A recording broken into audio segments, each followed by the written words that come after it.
Barakatah Yahweh, Barakatah Yahweh Shah. All praises to Yahweh Ba'Shem Yahweh Shah, Ba'Shem Rekakadash. Yahweh being the name of the Heavenly Father. Yahweh Shah being the name of His only begotten Son, who they ignorantly call Jesus Christ. Now, when you look at the gospel of Yahweh Shah, or the testimony of Yahweh Shah, is the spirit of prophecy. And the spirit of prophecy is going back to the prophets, but let's set a foundation of what his testimony was in the New Testament due to the propaganda against the Old Testament and the prophets. So in the New Testament, Matthew chapter 10, verse 5, he gave his disciples and his apostles direct orders of what this gospel was all about. Gave them strict instructions on what to do, what was going to be their purpose. And see, most people don't understand that how things is written. See, you in the beginning, you start to tell people what they're going to do. You give them their main objective in the beginning. You don't tell them what's going to be the minor thing that they're going to do in the beginning. Then at the end, you tell them what they're going to do. No, you tell them straight up from the beginning. And that's what he told his disciples. Matthew 10 and 5, it say, these 12 Yahweh Shah sent forth and commanded them, saying, go not in the way of the Gentiles. Very simple. Go not in the way of the Gentiles, and into any city of the Samaritans enter ye not. Verse 6, but go rather to the lost sheep of the house of Israel. Because he could have just went straight to talking about the lost sheep of the house of Israel, but he wanted to let it be known that he don't want them to go to the Gentiles, the non-Israelites. See, he wanted them to go to the lost sheep. Why? That's another question. Why was they to go to the lost sheep? Okay, let's get it in a few places real quick. Because the prophecy was that they was going to be scattered. Now look at Acts 2 and 5. Acts 2 and 5, it say, and there were dwelling at Jerusalem Jews, devout men, out of every nation under heaven. So the Jews was scattered into every nation under heaven. This is why he was telling them to go to the lost sheep. They had been scattered into every nation under heaven. You see? So let's go to James. Let's get James in the New Testament now. James 1 and 1. This is Jesus, Yahweh Shah, who they ignorantly call Jesus Christ. This is his brother, his blood relative brother, which all the Israelites was his blood relative, but this was his blood relative brother. It says, James 1 and 1. James, the servant of God and of the Lord Yahweh Shah Mashiach, to the 12 tribes which are scattered abroad. You see, they were scattered. And so this is why he was telling them to go to the lost sheep. And this prophecy is what the Jews that was in Jerusalem, they wasn't understanding the fulfillment of the prophecies. And so this is what they was fighting against. They was fighting against Yahushua coming in and saying that we got to find the lost sheep. We got to bring in the people that's Israelites that's not living in Jerusalem or that's not living in the lands of Israel. Now when you go to let's see here. Let's go to where is it? Let's go to John 10. Okay. And this is the spirit because I didn't have this one in mind. John 10, let's see, starting at, let's see here. John 10, starting at, where is it? Okay.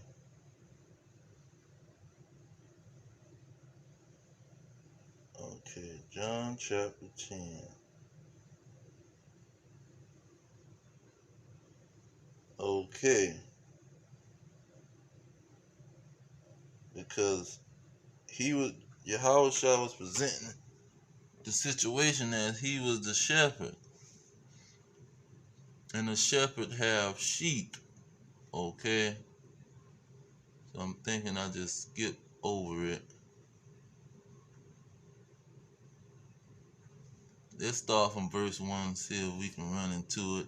It says, Verily, verily, I say unto you, he that entereth not by the door into the sheepfold, but climb up some other way, the same is a thief and a robber. So this is what people are trying to do.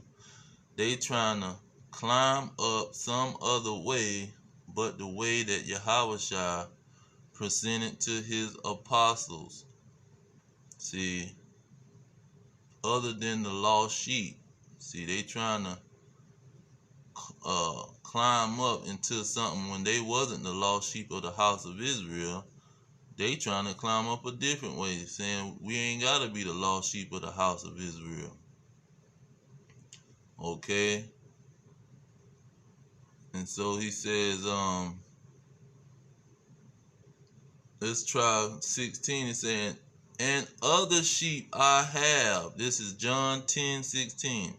And other sheep I have, which are not of this fold.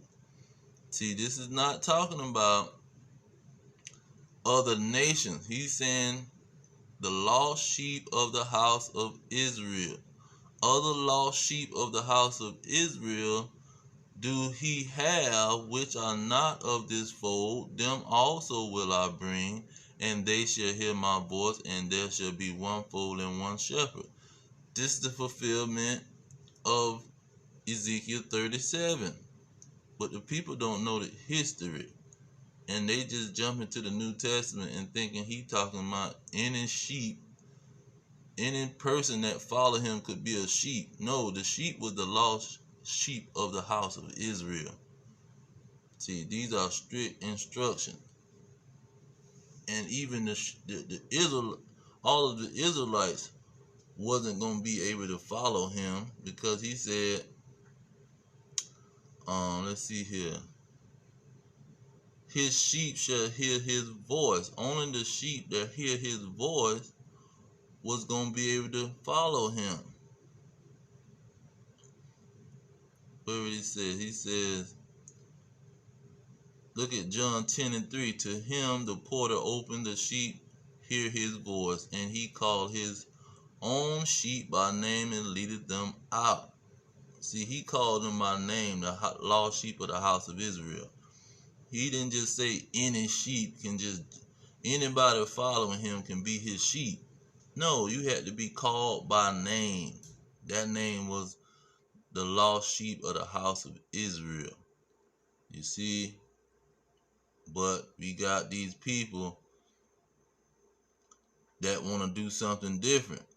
And then when he was presenting this, what did the so-called Jews do? John 10:31. Then the Jews took up stones again to stone him. See? They was always against him trying to bring in the lost sheep of the house of Israel. They wanted to not deal with these people. Peter even talked about this. Let's get Peter in the New Testament, Acts chapter 10. People look over this one a lot, but Peter was rejecting anything, or he was saying that he hadn't done anything in bringing some other nation.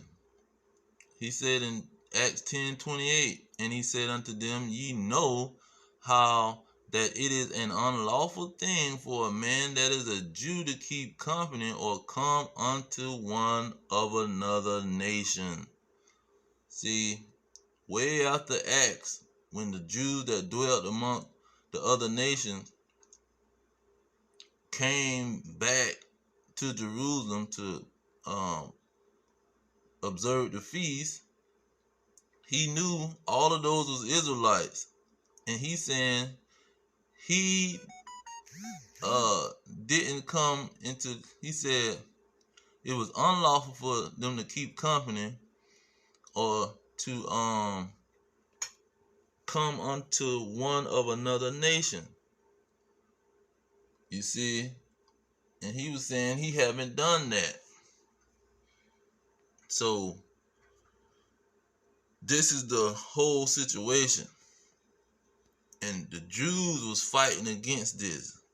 And so this is what the people don't understand. They looking at it like the Jews was not wanting non-Jews to get into there. No, the Jews was hating that their own peoples had fled and was in a diaspora. Let's get that in John, where we went to Acts. But let's get John chapter, where we at? John, St. John chapter 11. Let's see here.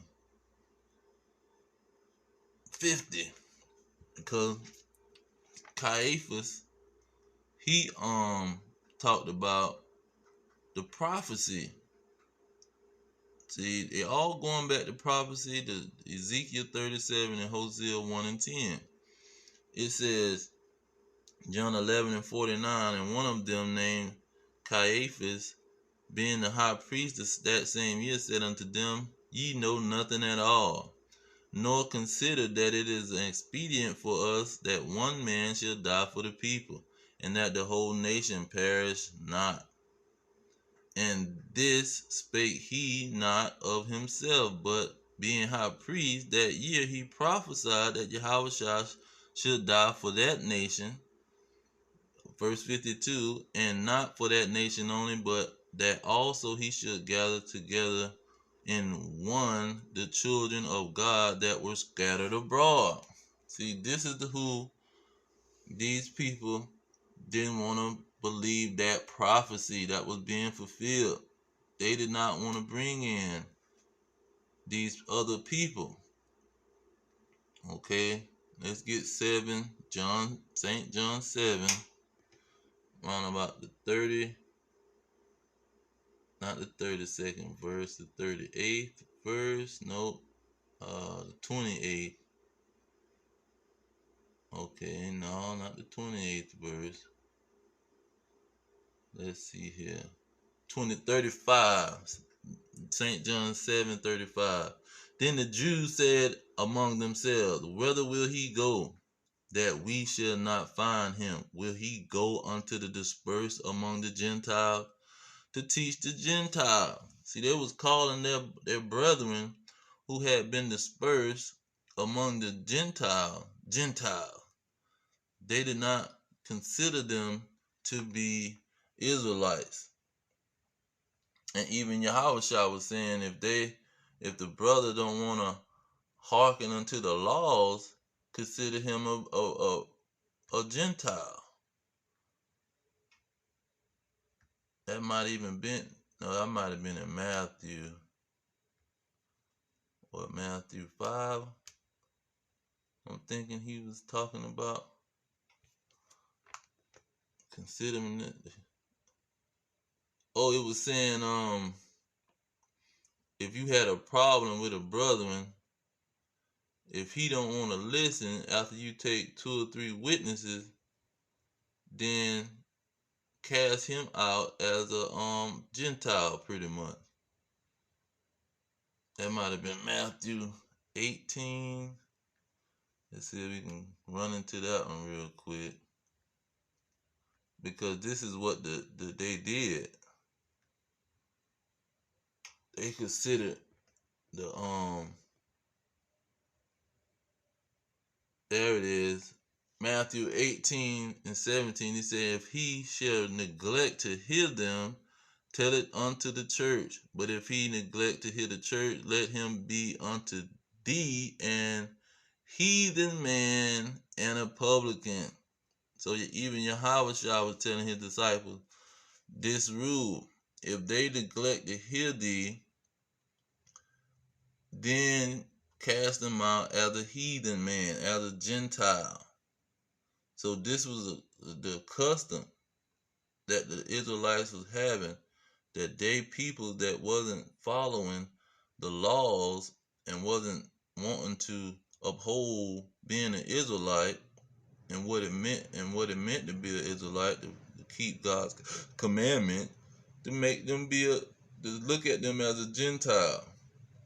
And so they was rejecting going to try to talk to these people and tell them that they gotta keep the laws. Now, Apostle Paul went to them. Let's get this real quick and I'm gonna close out.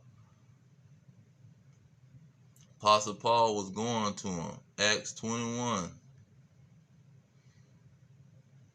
Because they was thinking that he was going preaching something else. But this is what he was telling them. Let's start at verse 20. It's saying, when this Acts 21:20. And when they heard it, they glorified the Lord and said unto him, thou seest, brother, how many thousands of Jews that are which believe, and they are all zealous of the law. See, they were zealous to keep the law. 21 and 21 in Acts. And they are informed of you, that you teacheth all the Jews which are among the Gentiles, see, the dispersed, to forsake Moses. They thinking that he telling them not to keep the law of Moses, saying that they ought not to circumcise their children, neither to walk after the custom. Because he was trying to tell them that they didn't have to be circumcised, that they can still follow Yahushua. They grown men, and that them not being circumcised don't stop them from keeping the other commandments and accepting their heritage. And that's what it's all about, man. The dispersed. It was not talking about going to some freaking Gentiles, going to some non-Israelites and giving the promises and the inheritance, the bloodline family inheritance, to a non-family member. It wasn't talking about that. But see, Christianity want to talk about that because the nations want in on the blessing. Esau hated Jacob because of the blessing. And all the other nations hate Jacob because of the blessing. And they want to take his blessing. And it'll never happen. See, but I'm going to leave it there. All praise to Yahweh, Hashem, Yahweh Shah, Hashem, Kakadas. Double honor to the elders pushing the truth. Peace to the elect worldwide, the blacks, Hispanics, and Native Americans, descendants of slaves. Our kingdom is at hand. Shalom.